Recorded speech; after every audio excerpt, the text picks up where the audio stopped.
ആരാധകരെ ഫാന്റസിയുടെ ലോകത്തെത്തിച്ച് ലൈംഗികമായി പീഡിപ്പിക്കുന്നത് വേടന്റെ വൈകൃത സ്വഭാവമാണ്. ഒരു യുവ ഡോക്ടറെ അതിക്രൂരമായ വൈകൃതങ്ങൾ വേടൻ ഇരയാക്കിയെന്ന് ആണ് പരാതി.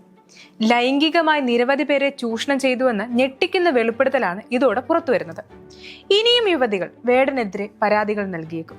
അതിനിടെ ഉഭയകക്ഷി സമ്മതപ്രകാരമുള്ള ലൈംഗിക വീഴ്ചകളെ പീഡനമായി കണക്കാക്കുന്നതിനെതിരെ നിരവധി സുപ്രീം കോടതി നിരീക്ഷണങ്ങളുമുണ്ട്.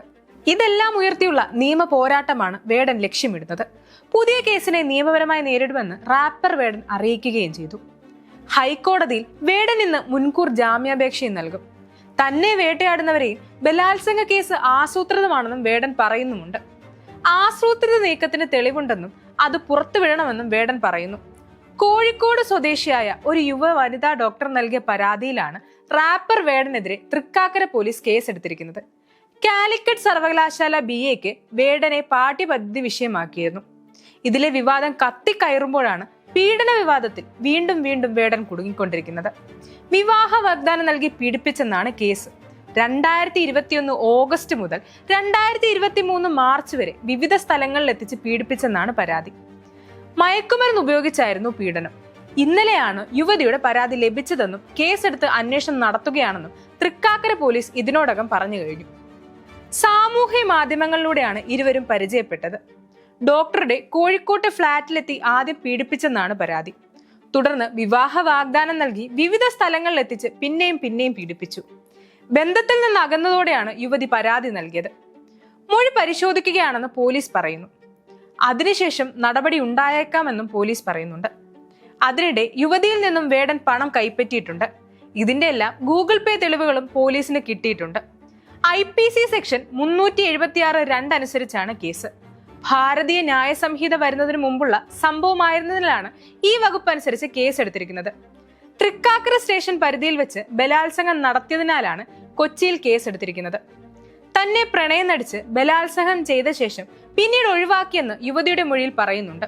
യുവതിയുടെ വിശദമായ മൊഴി രേഖപ്പെടുത്തിയ ശേഷമാണ് പോലീസ് പുലർച്ചെ FIR രജിസ്റ്റർ ചെയ്തത്. പക്ഷേ വേടനെ ഉടൻ പോലീസ് അറസ്റ്റ് ചെയ്യില്ല. ഇതിന് ചില ഇടത് നേതാക്കൾ സമ്മർദ്ദം തുടങ്ങിയിട്ടുണ്ട്. 2021 ഓഗസ്റ്റ് മുതൽ 2023 മാർച്ച് വരെ വിവിധ സ്ഥലങ്ങളിൽ എത്തിച്ച് വേടൻ പീഡിപ്പിച്ചെന്നാണ് പരാതിക്കാരി മൊഴി നൽകിയിരിക്കുന്നത്.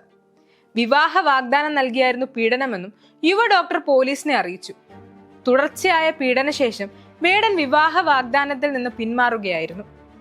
വേടന്റെ തീരുമാനം തന്നെ മാനസികമായി തളർത്തിയെന്നും ആളുകൾ എങ്ങനെ അതിനെ നോക്കിക്കാണുമെന്നും അതിനോട് പ്രതികരിക്കുമെന്ന് ഭയപ്പെട്ടാണ് ഇതുവരെ പരാതി നൽകാതിരുന്നതെന്നും പരാതിക്കാരിയായ യുവതി പോലീസിനോട് പറഞ്ഞു. ഇതിനു മുമ്പും വേടനെതിരെ മീറ്റു ആരോപണങ്ങളും പരാതികളും വന്നിരുന്നു. ഇന്നലെ രാത്രിയാണ് FIR രജിസ്റ്റർ ചെയ്തത്.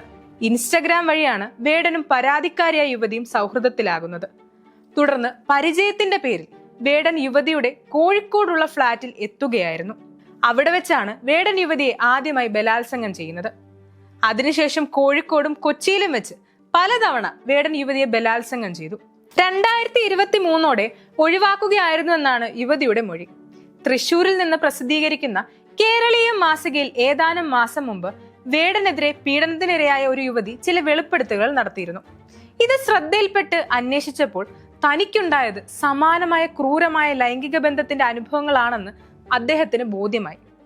സമാന ദുരനുഭവങ്ങൾ നേരിട്ട മറ്റു ചിലരോടും സംസാരിക്കാൻ കഴിഞ്ഞതോടെയാണ് നിയമ നടപടിക്ക് തീരുമാനിച്ചതെന്ന് പരാതിയിൽ പരാതിക്കാരിയായ യുവതി പറയുന്നുണ്ട്. പലയിടങ്ങളിൽ നിന്നായി കൂടുതൽ പരാതികൾ പുറത്തു വന്നേക്കാം. തന്റെ ബന്ധങ്ങളുടെ ബലത്തിൽ ഇതുവരെ പരാതിക്കാരെ പരോക്ഷമായി സമ്മർദ്ദത്തിലാക്കി നിർത്താൻ വേടന് കഴിഞ്ഞു. ഇത് പക്ഷേ പരാതിയായി പുറത്തു വന്നപ്പോൾ ഇപ്പോൾ സംരക്ഷിക്കുന്ന സർക്കാരിനും ഇടതുപക്ഷത്തിനും കൈവിടേണ്ടി വരും. തുടർച്ചയായ പീഡനശേഷം വിവാഹ വാഗ്ദാനത്തിൽ നിന്ന് വേടൻ പിന്മാറി. വേടന്റെ പിന്മാറ്റം തന്നെ ഡിപ്രഷനിലേക്ക് നയിച്ചുവെന്നും ആളുകൾ എങ്ങനെ പ്രതികരിക്കുമെന്ന് ഭയപ്പെട്ടാണ് ഇതുവരെ പരാതി നൽകാതിരുന്നെന്നും യുവതി പരാതിയിൽ വ്യക്തമാക്കുന്നുണ്ട്. നേരത്തെ പാട്ടിലൂടെ പ്രധാനമന്ത്രി നരേന്ദ്രമോദിയെ അധിക്ഷേപിച്ചെന്നാരോപിച്ച് വേടനെതിരെ പാലക്കാട് നഗരസഭാ കൗൺസിലർ മിനി കൃഷ്ണകുമാർ NIAക്കും ആഭ്യന്തര വകുപ്പിനും പരാതി നൽകിയിരുന്നു.